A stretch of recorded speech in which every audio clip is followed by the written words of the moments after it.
নমস্কার, প্রেত story live পডকাস্টের আরেকটি নতুন এপিসোডে সবাইকে স্বাগতম। আজকের ঘটনাটি হচ্ছে তারাপীঠ মহাশ্মশানের একটি কাল্পনিক ঘটনা। আজকের ঘটনাটি শুরু করছি। তারাপীঠ শ্মশানে তান্ত্রিক ও আত্মার ভৌতিক ঘটনা। তারাপীঠ পশ্চিমবঙ্গের একটি পবিত্র স্থান, যা মা তারার মন্দিরের জন্য বিখ্যাত। তবে মন্দিরের পাশাপাশি এই স্থানের শ্মশানঘাটও রহস্যময় ও ভৌতিক ঘটনার জন্য পরিচিত। শ্মশানের নির্জনতা ও গা ছমছমে পরিবেশ অনেককেই আকৃষ্ট করে। তবে এই স্থানটি কিছু ভীতিকর ঘটনার ও সাক্ষী।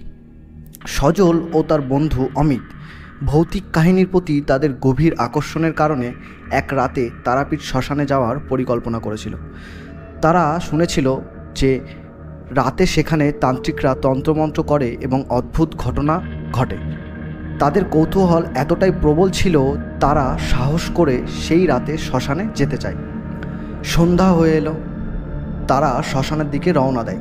শ্মশানটি ছিল ঘন গাছপালা দিয়ে ঘেরা এবং রাস্তা ছিল আঁকাবাঁকা ও অন্ধকারাচ্ছন্ন। তারা একটি ছোট কুঁড়ে ঘরে গিয়ে অবস্থান নেয়, যা শ্মশান থেকে খুব দূরে নয়। রাত বাড়ার সঙ্গে সঙ্গে শ্মশানের পরিবেশও আরও ভয়ঙ্কর হয়ে ওঠে। প্রায় মধ্যরাতের দিকে তারা শ্মশানের দিকে হাঁটা শুরু করে। শ্মশানে পৌঁছানোর পর তারা দেখতে পায় কয়েকজন তান্ত্রিক কালো পোশাক পরে মন্ত্র পড়ছে এবং আগুন জ্বালিয়ে তন্ত্র সাধনা করছে। তাদের ঘিরে ছিল কিছু অদ্ভুত প্রতীক এবং পুজোর সামগ্রী। সজল ও অমিত নিজেদেরকে গাছের আড়ালে লুকিয়ে রাখে, যাতে তারা তান্ত্রিকদের সাধনা দেখতে পায়। কিছুক্ষণ পর তারা দেখে তান্ত্রিকরা হঠাৎ থেমে যায় এবং চারপাশে তাকায়। তাদের চোখে ভয় ও সন্দেহ দেখা যায়। তারা বুঝতে পারে যে কিছু একটা অস্বাভাবিক ঘটছে। ঠিক সেই মুহূর্তেই হঠাৎ করে শ্মশানের চারিপাশে হাওয়া বয়ে যায় এবং আগুনের শিখা আরও উজ্জ্বল হয়ে ওঠে। তান্ত্রিকরা নিজেদের রক্ষার জন্য আরও জোরে মন্ত্র পড়া শুরু করে। সজল ও অমিত গাছের আড়াল থেকেই এই দৃশ্য দেখে। গাছের আড়াল থেকেই এই দৃশ্য দেখে ভীত হয়ে পড়ে। তাদের মনে হচ্ছিল যে কিছু ভয়ঙ্কর ঘটতে চলেছে। ঠিক তখনই তারা দেখতে পায় একটি ধোঁয়াটে আকারের ছায়া শ্মশানের এক কোণে দাঁড়িয়ে আছে। সেই ছায়া ধীরে ধীরে তান্ত্রিকদের দিকে এগিয়ে আসে। তান্ত্রিকরা আরও জোরে মন্ত্র পড়া শুরু করে, কিন্তু সেই ছায়া থেমে থাকেনি। হঠাৎ করেই এক তান্ত্রিক চিৎকার করে ওঠে, বলে, এটা আমাদের সহ্য করার বাইরে, আমরা এই আত্মাকে শান্ত করতে পারবো না। সেই তান্ত্রিক দ্রুত পালানোর চেষ্টা করে, কিন্তু অদ্ভুতভাবে তার শরীর জমে যায়। অন্য তান্ত্রিকরা তাকে সাহায্য করার চেষ্টা করে, কিন্তু তারা নিজেরাও ভয়ে থেমে যায়। সজল ও অমিত এই ভয়ঙ্কর দৃশ্য দেখে আরও ভীত হয়ে পড়ে। তারা বুঝতে পারে যে সেই আত্মা খুবই শক্তিশালী এবং তান্ত্রিকদের মন্ত্র তার উপর কাজ করছে না। হঠাৎ করেই সেই আত্মা তাদের দিকে তাকায় এবং একটি বিকৃত হাসি দেয়। সজল ও অমিতের শরীর ঠান্ডা হয়ে যায়।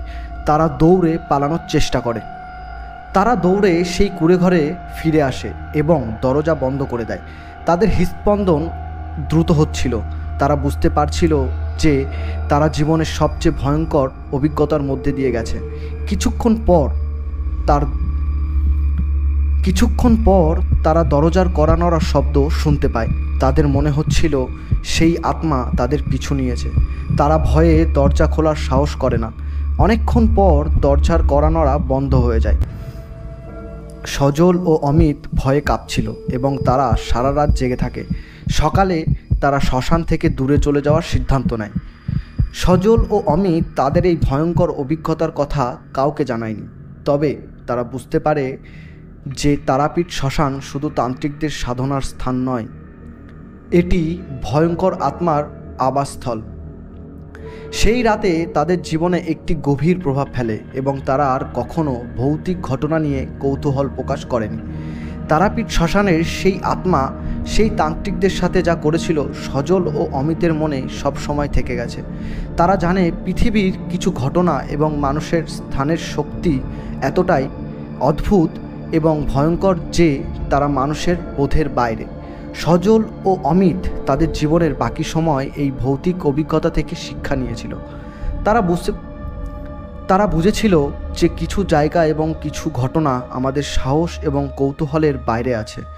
তাদের এই অভিজ্ঞতা তাদের জীবনের একটি অবিস্মরণীয় অধ্যায় হয়ে রয়ে গেছে।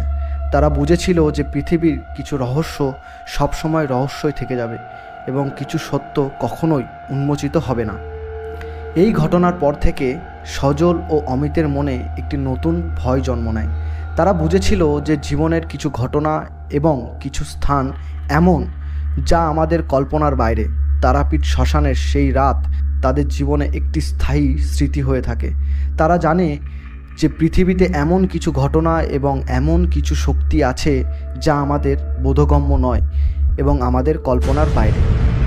এটি ছিল আজকের ঘটনা। তোমরা সবাই কমেন্ট করে জানিও তোমাদের ঘটনাটি কেমন লাগলো। আশা করি ভালো লাগবে, আর ভালো লাগলে একটা লাইক করে দিও আর কমেন্ট করে অবশ্যই জানিও। দেখা হচ্ছে নেক্সট কোনো ভৌতিক ঘটনা নিয়ে।